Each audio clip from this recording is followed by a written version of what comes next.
So I'm going to first of all start when I was a member of the cohort last year, thinking about the ILC and some of my key learning from that, if I may, and then the impact that I think that had on the school that I'm currently practicing at, but also in terms of my professional growth and understanding as an inclusive leader.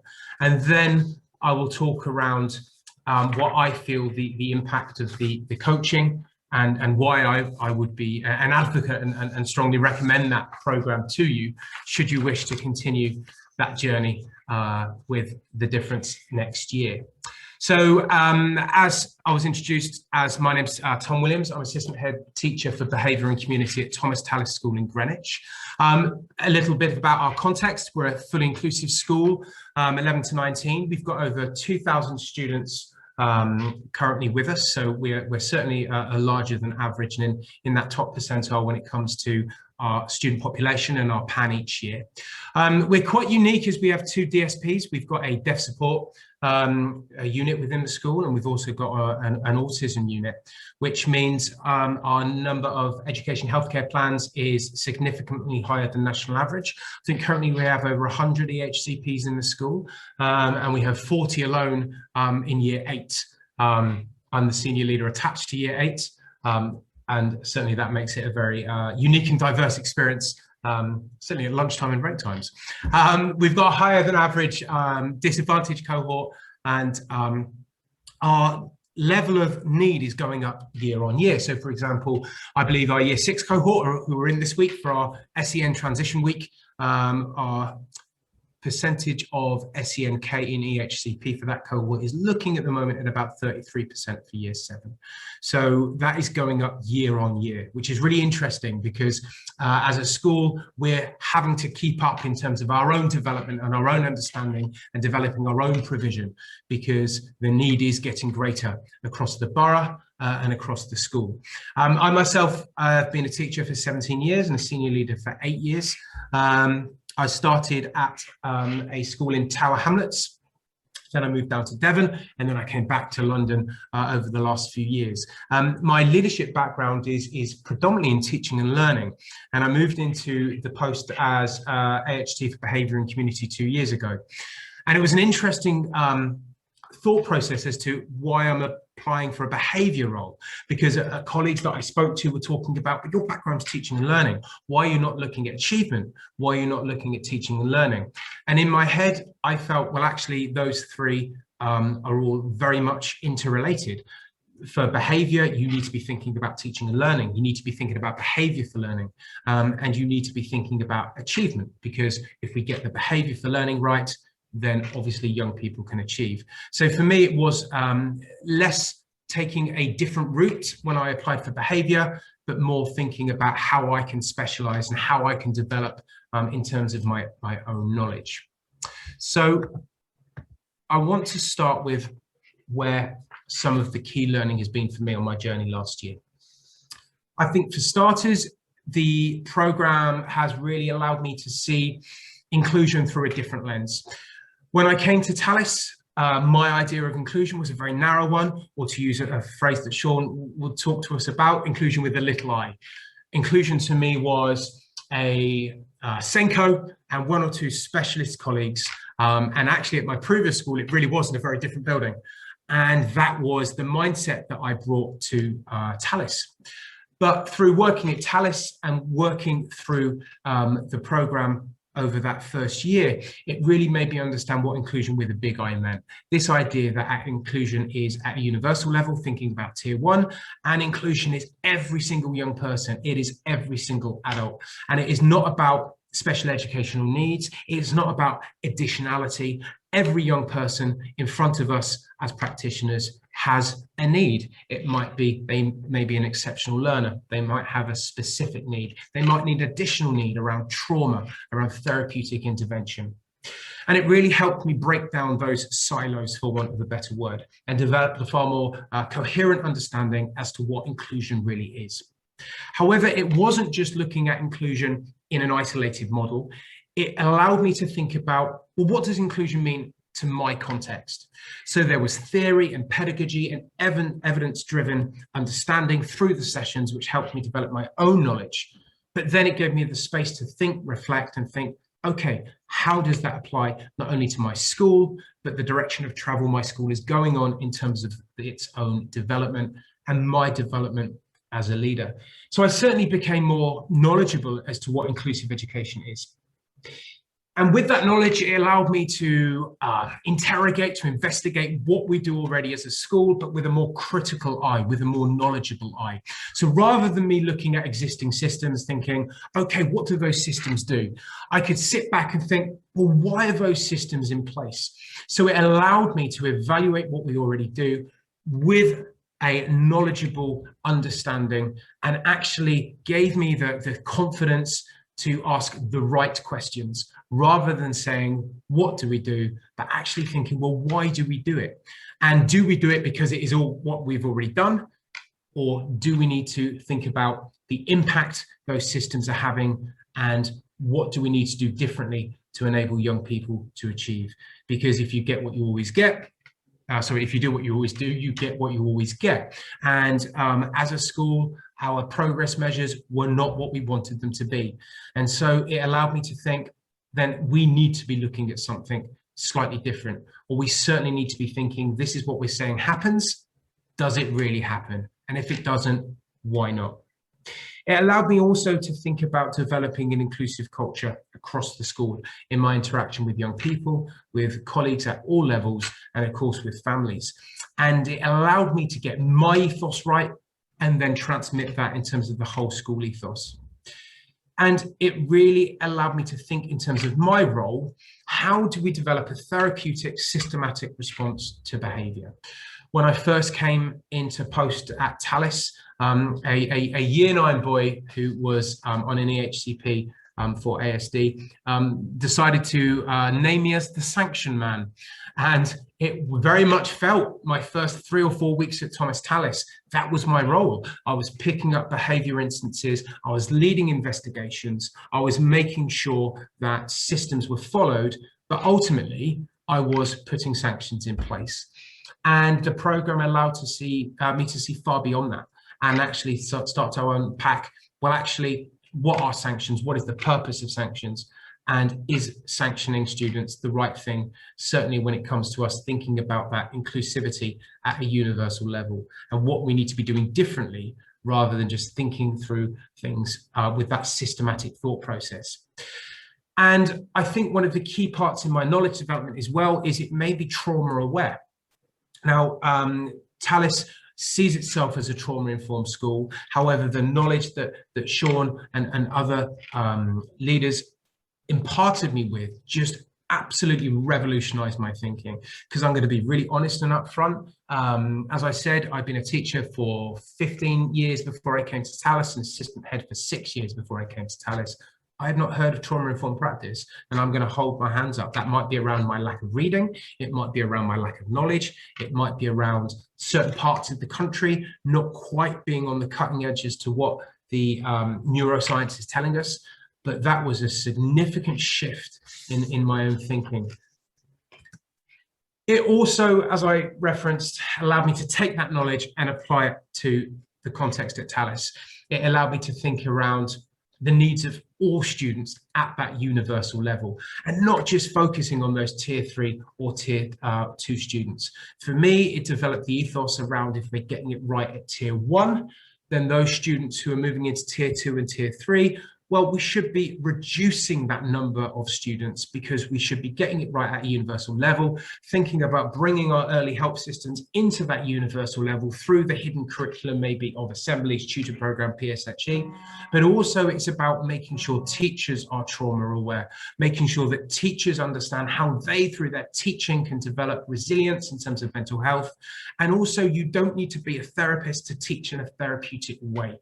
And that is something that I had not thought about before, and that's something that I took into the work I was doing with colleagues on a one-to-one basis through those everyday corridor conversations or in more formal settings. And as I said, it allowed me to consider, how are we putting that proactive support in place at tier 1 to support young people in negating the need for moving into tier 2 and tier 3. So taking that learning and applying it to my context, as I said, my role was behavior support. And I thought, where does behavior come into our inclusion framework? We know that more often than not, behavior can be communication of an unmet need or an unmet trauma. And I was thinking, therefore, I need to make sure we've got a systematic tiered response to behavior, thinking about how we're actually using our behavior data to drive that systematic response. I think one thing I noticed as a school, we were very data rich, but we weren't necessarily using that data to identify in a proactive way how we're putting that tiered support in place, both on learning, well-being, safeguarding, but also in terms of behavior support. So that's one of the things that really was a significant impact at a systematic level when I was working through the program. And we also started thinking about, well, actually those everyday things that we have in place at Tallis, those positive interactions, the praise, and when things go wrong, the supportive measures, we need to be spelling out to colleagues, what is it we expect of them at that universal level? So when I attended Tallis, there was a lot of emphasis on our behavior policy around things when things go wrong. Our systems were built around when things go wrong. And I tried to shift that culture, thinking about, well, actually, where is this positive affirmation? Where is this, the very first beat of the drum as young people come into the classroom, the tone is set, relationships are forged, and we're thinking about that proactive, avoiding escalation by making sure we're focusing on the vast majority of students getting it right in terms of their habits, in terms of their rituals, and reaching that critical mass. And we then started thinking about how are we developing a more tiered approach in terms of our support tiers around correcting behavior. There were elements of this in place at Tallis, but again, I wanted to upskill colleagues with a toolkit in terms of how they're using their teaching and learning strategies to avoid escalation, to avoid young people moving on to internal exclusion and fixed term exclusions. Because when I tracked back through the data, more often than not, certainly for our SENK students, they were having internal exclusions that sometimes escalated to fixed term exclusions because we were not getting it right at that universal level and things were escalating. So we really tried to shift back to tier 1, thinking about, as practitioners in the classroom, we are all accountable and responsible for inclusion, including well-being, learning, behavior, and safeguarding. And if we get that right, then that is the approach that we needed to take. So, as I mentioned, my growth as a leader, as well as knowledge, was significant through the year that I was on the program. I think all of us in inclusion, working with behavior, working sometimes with our most challenging young people, those young people that need those relationships the most, but often push us away the hardest, can be tiring. I've been at work all day, hence my slightly disheveled and shiny skinned appearance. And it does feel sometimes like the world is on your shoulders when you're in the day-to-day grind of a large, busy secondary school, colleagues queuing up at the door, students doing restorative work in your office.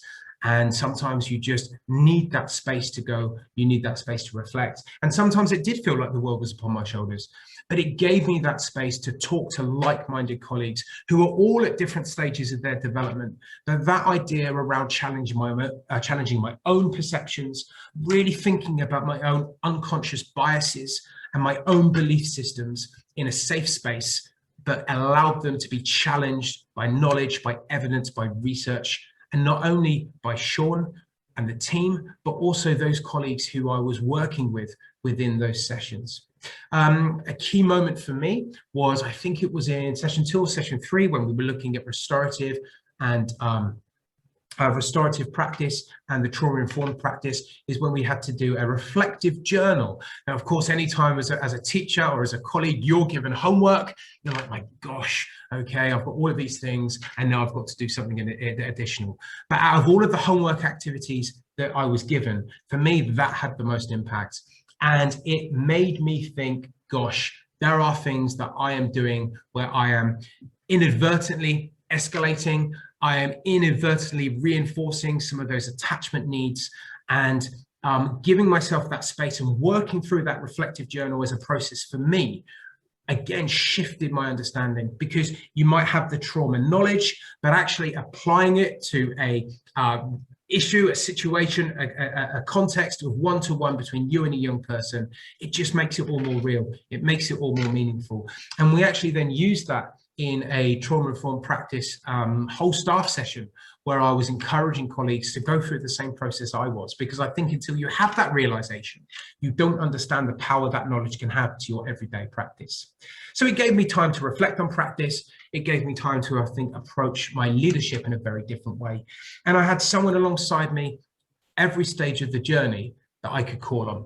And we actually developed a network of colleagues, and I'm still in contact with them now. I had an email from a colleague across the river asking, what do I think about a PE teacher that has applied for a post?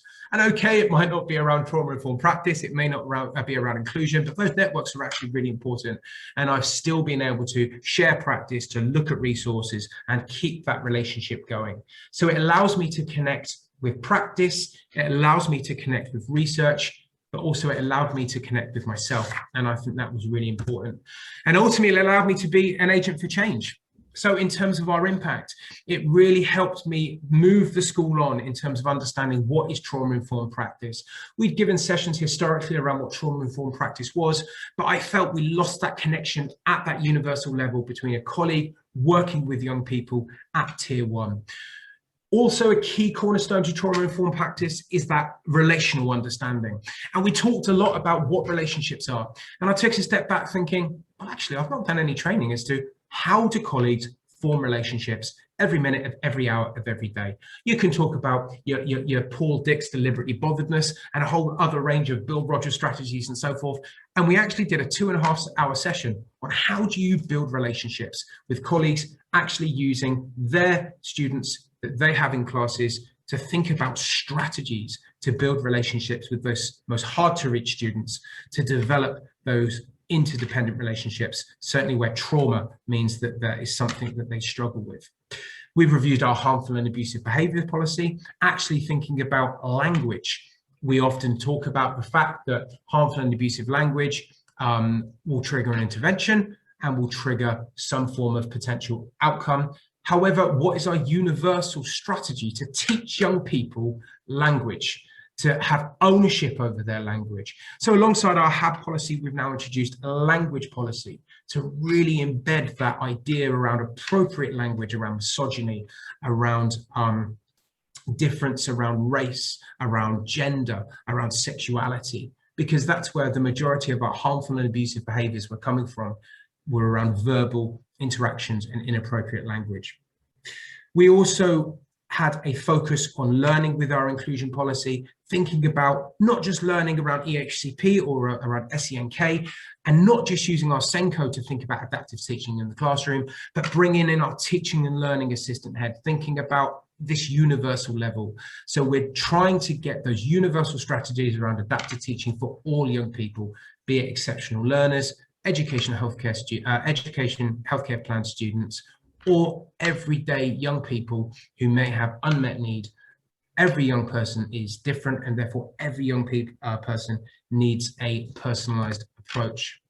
And in terms of the impact, as I said, we're thinking about every child, we're thinking about the whole child, and we're also thinking about every adult from all of those 4 aspects of the inclusion framework. We were thinking about how we're working with young people, and the adage that I think Sean mentioned very early on was young people follow people and young people don't follow policy. And again, we were really thinking about how we're empowering our colleagues to make sure they were the emotionally available adult, they were the ones who were teaching in a therapeutic manner, they were the ones who were the role models to help shift the understanding and the behaviours of our young people.